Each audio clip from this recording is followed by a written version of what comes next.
नमस्कार आपनालोक सकलोके पुनर्बार स्वागतम नस्माई मस्जिद बंधुসকল बलकता चाওক আজি 9টা গুৰুত্বপূৰ্ণ খবৰ। প্ৰথমটো খবৰ, ৰেচন কাৰ্ডক লৈ বৃহৎ ঘোষণা মুখ্যমন্ত্ৰী হিমন্ত বিশ্ব শৰ্মাৰ। এতিয়াৰ পৰা ৰেচন কাৰ্ডই হ'ব সৰ্বোচ্চ নথি। ৰেচন কাৰ্ড থকাসকলক কোনো নথিপত্ৰৰ প্ৰয়োজন নাই। ৰেচন কাৰ্ড থকাসকলক নালাগে গাঁওবুঢ়াৰ প্ৰমাণপত্ৰ, ইনকাম সাৰ্টিফিকেট। ৰেচন কাৰ্ডই হ'ব সৰ্বোচ্চ নথি আৰু ৰেচন কাৰ্ড থকাসকলে লাভ কৰিব বিভিন্ন চৰকাৰী সুবিধা। তাৰ ভিতৰত অন্যতম হৈছে বিনামূলীয়া চিকিৎসা, পকী ঘৰ, ৰন্ধন গেছ, কলেজত নামভৰ্তি। এই সকলোবোৰ লাভ কৰিব ৰেচন কাৰ্ড থাকিলে। এই বৃহৎ ঘোষণা কৰিছে মুখ্যমন্ত্ৰী হিমন্ত বিশ্ব শৰ্মাই। ৰেচন কাৰ্ডই এতিয়াৰ পৰা হ'ব বিভিন্ন কামৰ বাবে প্ৰমাণপত্ৰ, অৰ্থাৎ ৰেচন কাৰ্ডই হৈছে সৰ্বোচ্চ নথি। ৰেচন কাৰ্ড থাকিলে আপোনাক নালাগে গাঁওবুঢ়া বা মৌজাদাৰৰ প্ৰমাণপত্ৰ। ৰেচন কাৰ্ড থাকিলে পাব বিনামূলীয়া চিকিৎসা, পকী ঘৰ, ৰন্ধন গেছ। কলেজত বিনামূলীয়া নামভৰ্তিৰ বাবেও ৰেচন কাৰ্ডই হ'ব একমাত্ৰ প্ৰমাণপত্ৰ। গাঁওবুঢ়া আৰু মৌজাদাৰৰ আয়ৰ প্ৰমাণপত্ৰ নহ'লেও আপুনি লাভ কৰিব অৰুণোদয় আঁচনি। কেৱল আপোনাক ৰেচন কাৰ্ড থাকিলেই হ'ল। অৰুণোদয় আঁচনি পাবলৈ প্ৰমাণপত্ৰ হিচাপে কাম কৰিব ৰেচন কাৰ্ডে। চৰকাৰী সুবিধা পাবলৈ ৰেচন কাৰ্ড হ'ব উপযুক্ত প্ৰমাণপত্ৰ। বিনামূলীয়া চাউলৰ উপৰিও ৰেচন কাৰ্ডত লাভ কৰিব অতিৰিক্ত দাইল, চেনি। সুলভ মূল্যত চৰকাৰে দাইল আৰু চেনি প্ৰদানৰ যোজনা চলাইছে ৰেচন কাৰ্ডৰ জৰিয়তে। মাইক্ৰ' ফাইনেন্সৰ ঋণ, অৰুণোদয় আঁচনি আৰু ৰেচন কাৰ্ডক লৈ এই ডাঙৰ ঘোষণা মুখ্যমন্ত্ৰী হিমন্ত বিশ্ব শৰ্মাৰ। পৰৱৰ্তী খবৰ, পঞ্চায়ত নিৰ্বাচনৰ পূৰ্বে বাল্য বিবাহক লৈ কঠোৰ অসম আৰক্ষী। ৰাজ্যজুৰি চলিছে জোৰদাৰ অভিযান আৰু এই পৰ্যন্ত বাল্য বিবাহৰ বিৰুদ্ধে ৰাজ্যত সৰ্বমুঠ ৫,৮৪২টা গোচৰ ৰুজু কৰা হৈছে। অসমৰ কোন জিলাত সৰ্বাধিক গোচৰ ৰুজু হৈছে আৰু ক'ত কিমানজনক গ্ৰেপ্তাৰ কৰা হৈছে চাওঁ আহক। পঞ্চায়ত নিৰ্বাচনৰ পূৰ্বে বাল্য বিবাহক লৈ কঠোৰ আৰক্ষী। এই পৰ্যন্ত ৰাজ্যত বাল্য বিবাহৰ বিৰুদ্ধে ৫,৮৪২টা গোচৰ ৰুজু। ৰাজ্যজুৰি এই পৰ্যন্ত গ্ৰেপ্তাৰ কৰা হৈছে ৫,৩৪৮গৰাকী লোকক। তৃতীয় পৰ্যায়ৰ অভিযানত ৩৪৫টা গোচৰ ৰুজু হোৱাৰ লগতে ৪৩১গৰাকীক গ্ৰেপ্তাৰ কৰা হৈছে। উল্লেখযোগ্য যে চৰকাৰ বাল্য বিবাহৰ বিৰুদ্ধে কঠোৰ হোৱাৰ পিছতে ৰাজ্যত কমিছে প্ৰসূতিৰ মৃত্যুৰ সংখ্যা। চৰকাৰী তথ্য অনুসৰি ২০২২-২৩ বৰ্ষত ৫১০গৰাকীৰ মৃত্যু হোৱাৰ বিপৰীতে ২০২৩-২৪ বৰ্ষত মৃত্যুৰ সংখ্যা ৩৭২লৈ কমিছে।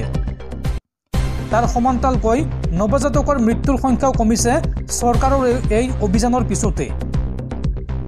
২০২২-২৩ বৰ্ষত ৬,৭২১গৰাকী শিশুৰ মৃত্যু হোৱাৰ বিপৰীতে ২০২৩-২৪ বৰ্ষত মৃত্যু হোৱা শিশুৰ সংখ্যা হৈছে ৪,৭৯০টা। বাল্য বিবাহৰ বিৰুদ্ধে ৩টা পৰ্যায়ৰ অভিযানত ধুবুৰীত সৰ্বাধিক গোচৰ ৰুজু হৈছে। ধুবুৰীত ৰুজু হৈছে ৫৮৮টা গোচৰ আৰু তাৰ বিপৰীতে গ্ৰেপ্তাৰ কৰা হৈছে ৩২১জনক।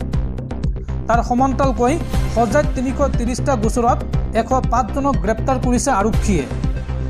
নগাঁৱত ২৭২টা গোচৰত গ্ৰেপ্তাৰ কৰা হৈছে ৮২জনক। মৰিগাঁৱত বাল্য বিবাহৰ বিৰুদ্ধে ২৭১টা গোচৰত গ্ৰেপ্তাৰ কৰা হৈছে ১০৪জনক। কোকৰাঝাৰত বাল্য বিবাহৰ বিৰুদ্ধে ২৪১টা গোচৰত ৮০জনক গ্ৰেপ্তাৰ কৰা হৈছে আৰু ওদালগুৰিত ২১৫টা গোচৰত ৬জনক গ্ৰেপ্তাৰ কৰিছে আৰক্ষীয়ে। শেহতীয়াকৈ চৰকাৰী তথ্যত প্ৰকাশ পাইছে এই সংখ্যা। পৰৱৰ্তী খবৰ, মুখ্যমন্ত্ৰী হিমন্ত বিশ্ব শৰ্মাৰ বিৰুদ্ধে এইবাৰ যুদ্ধ ঘোষণা কৰিলে আমছুৱে। আমছুৰ মন্তব্য, মুছলমানৰ লগত অন্যায় কৰিলে সহ্য কৰা নহ'ব। বিজেপি চৰকাৰৰ সংখ্যালঘু বিদ্বেষ নীতিৰ বিৰুদ্ধে যুদ্ধ কৰা হ'ব। এই মন্তব্য আমছুৰ সভাপতি ৰেজাউল কৰিম চৰকাৰৰ।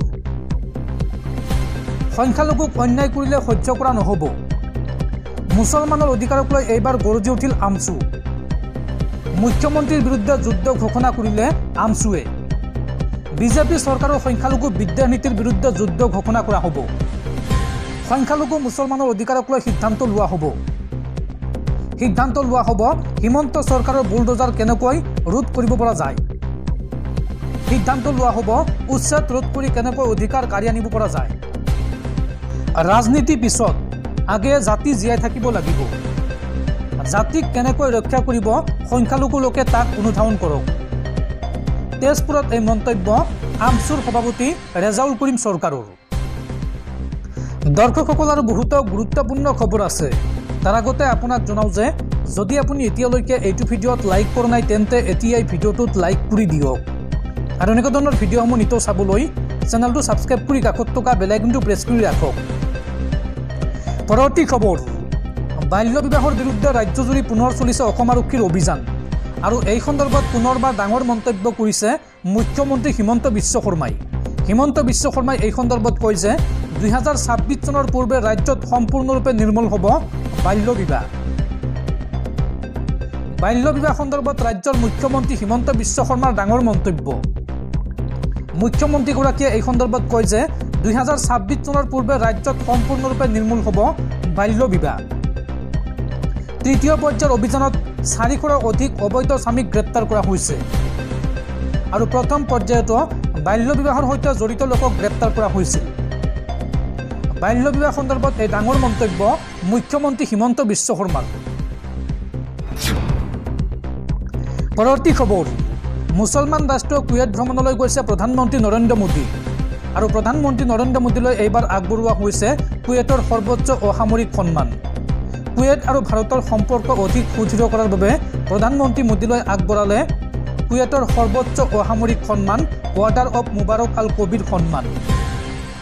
কুৱেইটৰ আমিৰ শ্বেখ মেছাল আল আহমেদে প্ৰধানমন্ত্ৰী নৰেন্দ্ৰ মোদীলৈ আগবঢ়ালে কুৱেইটৰ এই সৰ্বোচ্চ অসামৰিক সন্মান আৰু এই সন্মান লাভ কৰা প্ৰধানমন্ত্ৰী মোদী হৈছে 20 সংখ্যক বিদেশী ৰাষ্ট্ৰনেতা। পৰৱৰ্তী খবৰ, বৰ্তমান সময়ত মাদ্ৰাছাত শিক্ষা গ্ৰহণ কৰি ছাত্ৰ ছাত্ৰীসকল IPS আৰু ডাক্তৰ ইঞ্জিনিয়াৰ হয়। মাদ্ৰাছা শিক্ষা ব্যৱস্থাক সন্মান আৰু স্বীকৃতি দিব লাগে অসম চৰকাৰে। মাদ্ৰাছা শিক্ষাক লৈ মুখ্যমন্ত্ৰী হিমন্ত বিশ্ব শৰ্মালৈ বিশেষ আহ্বান পশ্চিমবংগ সংখ্যালঘু যুৱ ফেডাৰেশ্যনৰ সাধাৰণ সম্পাদক মহম্মদ কমৰুজ্জামানৰ। মাদ্ৰাছাত শিক্ষা গ্ৰহণ কৰি এতিয়া ছাত্ৰ ছাত্ৰীসকল IPS হয়। মাদ্ৰাছাত ডিগ্ৰী লাভ কৰি ছাত্ৰ ছাত্ৰীসকল ডাক্তৰ ইঞ্জিনিয়াৰ হয়। আমচুৰ এক লক্ষ্য এতিয়া হাতত লোৱা হৈছে, ঘৰে ঘৰে শিক্ষা তেতিয়াহে ৰক্ষা। মুখ্যমন্ত্ৰী হিমন্ত বিশ্ব শৰ্মাক মাদ্ৰাছা শিক্ষাক গুৰুত্ব দিবলৈ অনুৰোধ জনাইছোঁ। মোগল আৰু চুলতান সাম্ৰাজ্যৰ ঐতিহ্যক সন্মান দিয়ক অসম চৰকাৰে। পশ্চিমবংগৰ সংখ্যালঘু যুৱ ফেডাৰেশ্যনৰ সাধাৰণ সম্পাদক মহম্মদ কমৰুজ্জামানৰ এই মন্তব্য। তেজপুৰত অনুষ্ঠিত আমচুৰ কেন্দ্ৰীয় অধিৱেশনত এই আহ্বান কমৰুজ্জামানৰ। সকলো চৰকাৰী চাকৰিত চাকৰিয়াল হৈছে মাদ্ৰাছাত শিক্ষা গ্ৰহণ কৰি। মাদ্ৰাছা শিক্ষা ব্যৱস্থাক সন্মান আৰু স্বীকৃতি দিব লাগে অসম চৰকাৰে। পশ্চিমবংগত মাদ্ৰাছাৰ পৰা ডিগ্ৰী লৈ আমাৰ ল'ৰা ছোৱালী IAS অফিচাৰ হৈছে। মাদ্ৰাছা শিক্ষা ব্যৱস্থাক নিৰপেক্ষ শিক্ষা হিচাপে গ্ৰহণ কৰিব লাগে। এই বিষয়টো অসম চৰকাৰে আন্তৰিকতাৰে বিবেচনা কৰিব লাগে। অসমত মাদ্ৰাছা বন্ধ নকৰিবলৈ মুখ্যমন্ত্ৰীক আহ্বান মহম্মদ কমৰুজ্জামানৰ। পশ্চিমবংগ চৰকাৰৰ দৰে অসম চৰকাৰেও মাদ্ৰাছা শিক্ষাক গুৰুত্ব দিব লাগে। আমি কাৰোবাক সন্মান কৰিলে আমি সৰু হৈ নাযাওঁ, সন্মান বাঢ়িহে যাব। 45,000 ইমামক পশ্চিমবংগ চৰকাৰে মাহিলী 3,000কৈ টকাৰ ভাত্তা দিয়ে আৰু পশ্চিমবংগ চৰকাৰৰ দৰে অসম চৰকাৰেও মাদ্ৰাছাৰ ইমামক দিব লাগে এই সন্মান। অসমত মাদ্ৰাছা শিক্ষা প্ৰৱৰ্তন কৰি বিশেষ ব্যৱস্থা গ্ৰহণ কৰক চৰকাৰে। অসম চৰকাৰলৈ এই বিশেষ আহ্বান পশ্চিমবংগৰ সংখ্যালঘু নেতা মহম্মদ কমৰুজ্জামানৰ। পৰৱৰ্তী খবৰ, লাখপতি বাইদেউ আঁচনিক লৈ মুখ্যমন্ত্ৰী হিমন্ত বিশ্ব শৰ্মাৰ ডাঙৰ ঘোষণা। কেৱল 10,000 টকাই নহয়, 1 লাখ টকা পৰ্যন্ত লাভ কৰিব এই মহিলাসকলে আৰু শীঘ্ৰেই এই সন্দৰ্ভত প্ৰকাশ পাব লাখপতি বাইদেউৰ তালিকা। মহিলা উদ্যমিতা আঁচনিৰ ধন শীঘ্ৰেই সোমাব মহিলাসকলৰ বেংক একাউণ্টত। এই ডাঙৰ ঘোষণা মুখ্যমন্ত্ৰীৰ। লাখপতি বাইদেউক লৈ ডাঙৰ খবৰ, অপেক্ষাৰ ফল মিঠা হয়, মহিলাসকলে অপেক্ষা কৰক। এই মন্তব্য মুখ্যমন্ত্ৰী হিমন্ত বিশ্ব শৰ্মাৰ।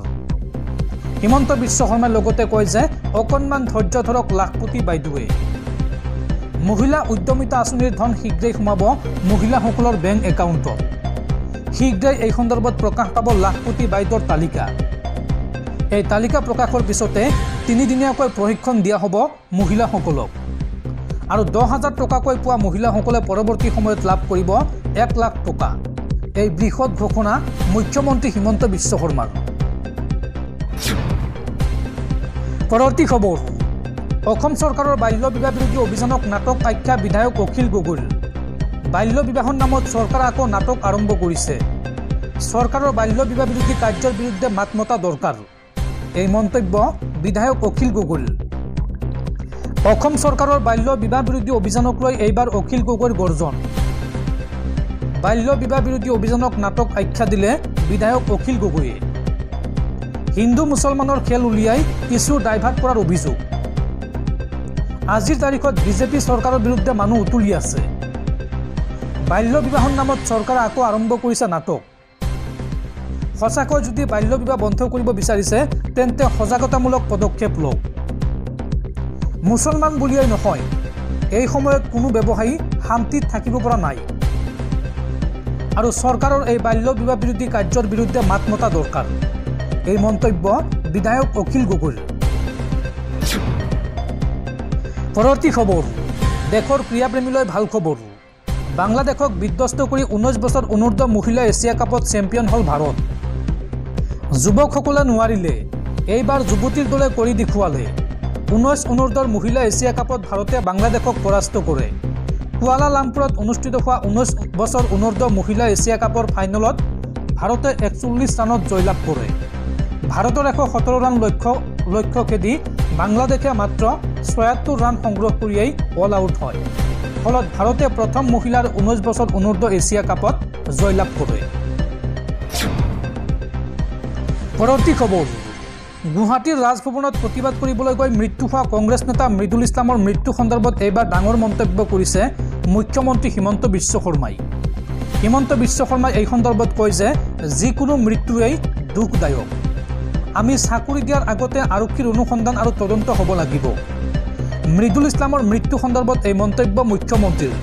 উল্লেখযোগ্য যে মৃদুল ইছলামৰ মৃত্যুৰ পিছতে মৃদুল ইছলামৰ পত্নীক অসম চৰকাৰক যোগ্যতা অনুসৰি চাকৰি দিয়াৰ আহ্বান জনাইছিল APCCয়ে আৰু এই সন্দৰ্ভত এই মন্তব্য কৰিছে ৰাজ্যৰ মুখ্যমন্ত্ৰী হিমন্ত বিশ্ব শৰ্মাই।